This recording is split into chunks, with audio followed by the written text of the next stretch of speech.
Shalom, meus queridos, voltamos a falar aqui no nosso Centro de Cultura Bíblica Bereshit com as aulas de curso intermediário, terceira matéria do curso intermediário é Administração Eclesiástica, primeira fase. Essa é a segunda aula. Na aula passada nós falamos sobre a introdução geral, mostrando os principais conceitos e teorias acerca da administração. E hoje estaremos entrando mais definidamente na administração eclesiástica, verificando os termos bíblicos, os vocábulos gregos e hebraicos usados para esse termo na Bíblia. Eu sou o professor Ilmar, aqui de Laje Minas, fundador e diretor do Centro de Cultura Bíblica Bereshit. Estamos aqui desde 1992, estudando a Bíblia Sagrada e aprendendo cada dia mais. E quanto mais estudamos, menos sabemos, né? Esse é o conceito verdadeiro. A Bíblia, então, cita algumas palavras, vocábulos, que encaixaria nesse termo administrador, né? Então, a missão da igreja é ser serva de Jesus Cristo pelo culto permanente e exclusivo à Trindade, pelo amor interno que confraterniza seus membros, pela fidelidade às Escrituras, pela igualdade de seus componentes, pela missão evangelizadora entre todos os povos e pelo incansável testemunho cristão. Então, vamos ver aqui qual que é o termo bíblico para administração, tanto no Velho Testamento como no Novo Testamento, né? A palavra, então, primeiro vamos começar pelo Velho Testamento. A gente encontra alguns versículos no Velho Testamento, como em Isaías, por exemplo, você encontra uma referência que havia nos palácios reais, tanto no reino de Judá, que era Judá e Benjamim, como no reino do norte, que eram as 10 tribos que se rebelaram depois da morte de Salomão, com Jeroboão, o primeiro rei, que reinou 22 anos, enquanto no sul reinou Roboão, apenas 17 anos. A gente vai encontrar muito o termo mordomo ou administrador. Você encontra lá, por exemplo, né, no tempo do rei. Mas antes de falar dos reis, vamos encontrar a primeira palavra para mordomo aqui na Bíblia, que é Gênesis 15, 2. Abrão teve um mordomo. Quando o Senhor veio falar com ele que ele ia ter filhos, né, que a geração dele ia ser muito grande, que olha para a estrela do céu e veja quantos serão, ele disse, mas como pode ser isso? Se o meu mordomo, se o meu herdeiro é o Damasceno Eliezer. Eliezer era uma pessoa estrangeira, que era o mordomo da casa de Abrão. E foi esse mordomo da casa de Abrão que foi lá em Padã Arã buscar a Rebeca para Isaac, né? Gênesis 15, 2. Na palavra hebraica aí, a gente encontra como onde se fala mordomo ou herdeiro, na verdade ele estava escrito filho, bem. A palavra é bem. Bem é filho.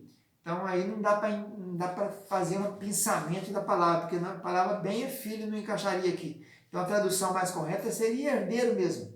Como é que vai ser isso, meu Deus? Como eu vou ter tanta gente se eu nem filho tenho o meu herdeiro aqui, o meu lugar de filho, entre aspas, é um estrangeiro, né? Mas então, andando um pouco mais, a gente encontra em Gênesis 41, 34, a primeira referência administradora aí, quando José, lá no Egito, né, passa para Faraó o sonho, ele diz, coloque Faraó administrador em cada cidade do Egito, em cada província, em cada local, para que eles ajuntem trigo nesse tempo de fome, para depois poder distribuir no tempo da seca. Então a palavra aparece aí, a palavra pakid. Pakid aparece 13 vezes no Velho Testamento, no sentido de encarregado, supervisor, administrador, oficial, mordomo. Depois você encontra ela lá em Juízes, 9 de Gênesis vai para Juízes, 9, 28. Quando Abimeleque, filho de Gideão, né, com a concubina, ele tinha na cidade lá de Siquém um administrador chamado Zebul. Zebul, Juízes 9, 28, era administrador de Abimeleque na cidade de Siquém. Depois você encontra em 2 Reis 25, 19 e Jeremias 52, 25, falando sobre no quinto mês, o capitão da guarda, né, Nebuzaradã, de Nabucodonosor, ele vai na cidade, pega os comandantes das tropas, pega os principais líderes e leva para Nabucodonosor, que está em Ribla, onde ele mata todos. 2 Crônicas 24, 11 fala de comissário, ou superintendente, 2 Crônicas 31, 13. Então, superintendente é um intendente que está sobre outros, né? Supervisor é um visor que está sobre outros, um visor geral ou um visor mor. Então, superintendente seria um intendente mor. Mor do latim maior. Em Neemias 11, 9, versículo 9, versículo 14, versículo 22, e você acha também a palavrinha superintendente, que seria então, no caso, mordomo, oficial, administrador, encarregado. Esther 2:3 também fala sobre isso, os comissários de todas as províncias, né? E Jeremias 20, versículo 1 e 29, versículo 26, fala sobre o passur, que seria o presidente da casa, do templo do Senhor, né? Esse passur é aquele sacerdote muito perseguidor, acabou perseguindo muito Jeremias, colocou ele no seco, etc.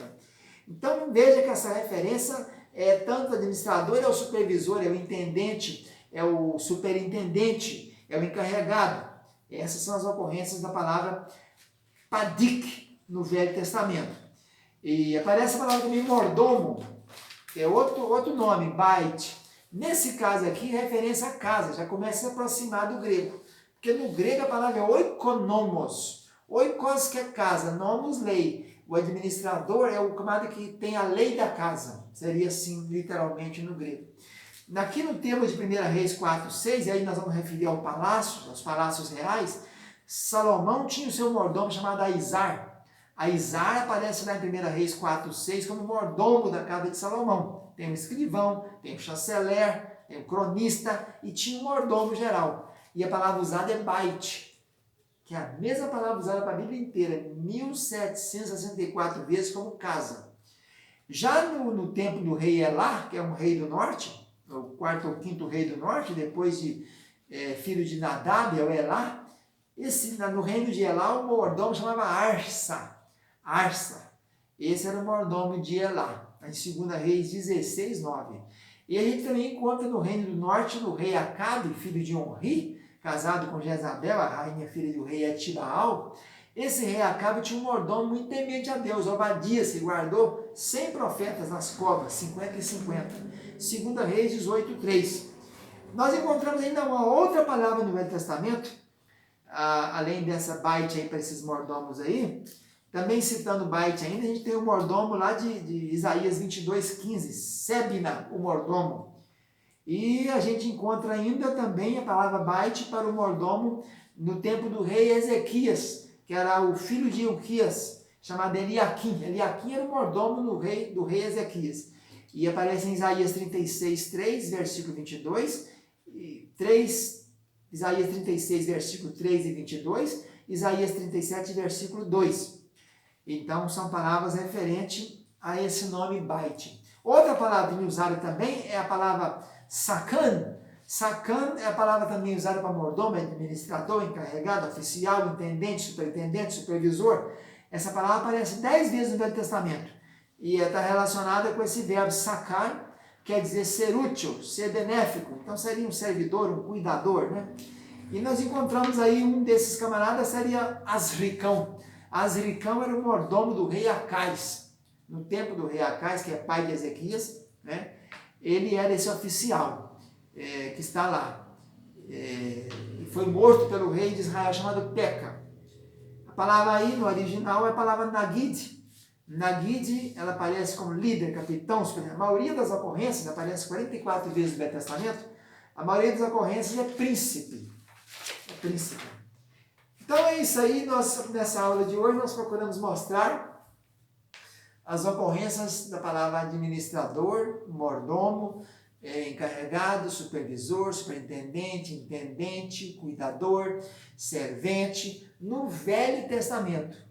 E apresentamos então um resumo, apresentamos várias pessoas, né, que eram administradores, que eram cuidadores, que eram mordomos, começando por Abraão, né, com Damasceno Eliezer, que tem o nome hebraico, né, mas ele era Damasceno, mas foi criado na casa de Abraão, significa meu Deus me ajuda, Eliezer. E depois passamos para mostrar os palácios. Todos os palácios tinham aí seus mordomos, tinham os seus encarregados, seus superintendentes, seus intendentes, né? Aquelas pessoas que administravam. Então, veja você que a administração, ela já vem de muito tempo, desde os primórdios, né, da Escritura Sagrada. Sempre teremos que ter alguém que dirija, né? Que saiba conduzir, não somente na área de liderar em si, mas também na administração no sentido de economia, no sentido de distribuição, de hierarquia, em diversos sentidos, né? Sempre teremos que ter. Então, essa aula vamos ficando por aqui, voltamos na outra aula com outros detalhes sobre a administração eclesiástica. Fica na paz, tchau, tchau.